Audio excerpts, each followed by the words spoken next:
So Metacritic has removed over 1,000 reviews from the Astral Chain user score.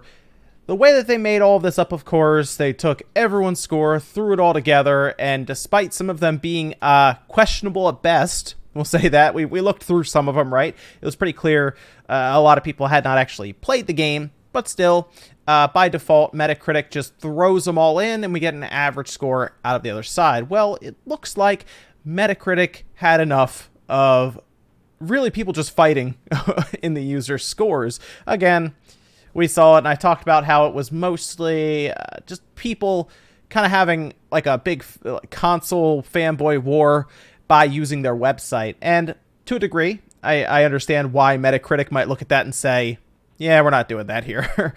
So what's happened, we can actually look at this. We see it has a 9 now on the user score. And that makes sense. I mean, like it's a popular game. People are really enjoying it. I am right at the end of the game, and so far, yes, I have liked the game a lot. I would say at this time it is right for me anyway, right at that 9. It's like between an 8.5 and a 9 right now. If I had to put a number on it, I don't even like doing numbers, to be honest, because how do you take your feelings around a game or your thoughts around a game and then form it into this weird number? I never understood that, but a lot of times, that's what people do in the media. Journalists, people who are just reviewing this stuff, they're always asked, what number would you put on it? And then you got to come up with one between, let's be real, 6 and 10. You never really go that low unless the game is busted in some way. The review scale is already skewed as it is. So here we are with a 9 for the user score. It jumped from about a 6.5 or so up to this almost overnight, and that has to do with them removing over 1,000 user scores. Now, how do we know that? Well, you can see here it says that it's based on 2,397 ratings. However, if we scroll down, you can see that the user reviews that they have down here, 1,109 of them are positive, 21 are mixed, and 35 are negative. Now, they'll still, I guess, just number it completely. They'll say, oh yeah, there's, 2,300 or whatever user reviews here. Most likely what Metacritic's done is they've gone through and they've been able to tell people making multiple accounts. I have a strong feeling there are a lot of people who made 5, 6, 7, even 10 accounts maybe just to review bomb the score. It seems weird, I know. It really does if you think about it, but it happens a lot, actually. Like Gears 5, which so far looks amazing from what I've seen online. I haven't played it yet. I'm going to play it tonight and tomorrow. Evan is actually already checking it out because we did get a review code in, and he's already been looking at it and everything and playing it. So far, it looks very, very good. However, that will not be immune to the review bombing. It's going to happen. And it seems like it takes Metacritic a little bit of time to get it all under control, and then they just leave the reviews up, but they don't actually count towards the score. We can actually go through and see that some of them are still there. Remember that PS3 Fan 2 that I pointed out? That one's still there. There are still zeros. There's a 0 right there.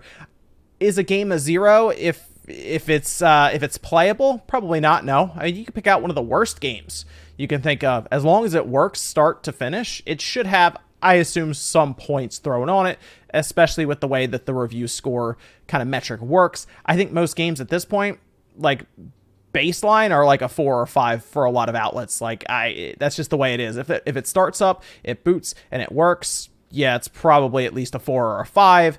Rarely is something given a 0 unless it's not even a game. It's like you just downloaded a file and it doesn't even open. That's a 0. But of course, a lot of people did start like popping in with 10s and everything.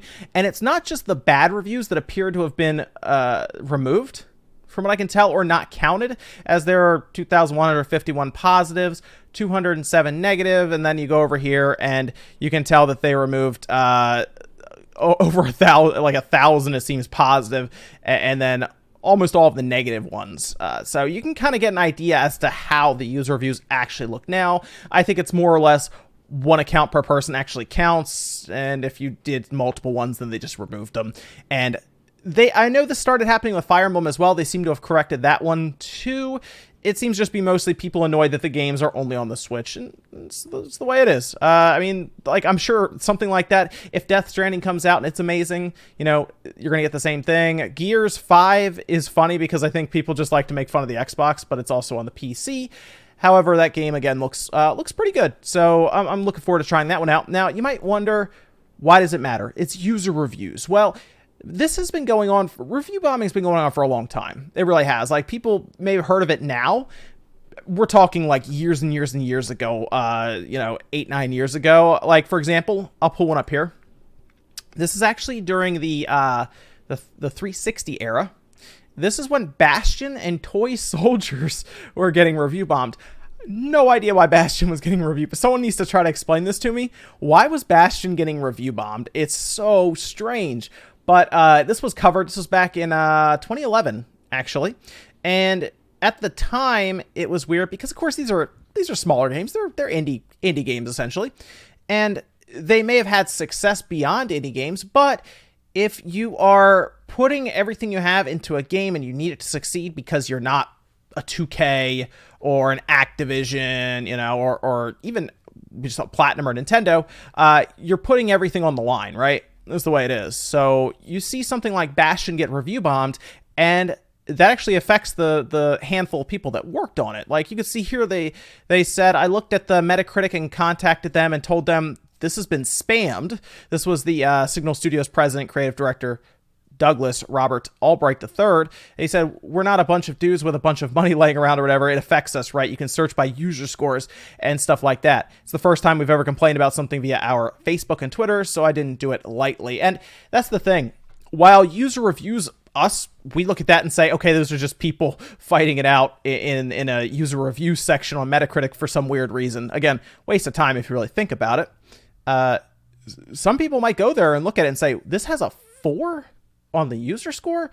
Well, maybe I should hold off on this game. That is a thing. That is real. So I understand why you might see developers look at this and go, you know what? We need to get that taken care of. And, at Metacritic, it is kind of their job to police their own site, especially when people are spamming it, creating multiple accounts just to, again, spam their website. It's up to them to police it if they want, and they did. I would expect them to police Gears 5 as well, because that is going to be a battlefield. That is going to be interesting. But thanks, guys, for watching. I'll see you next time.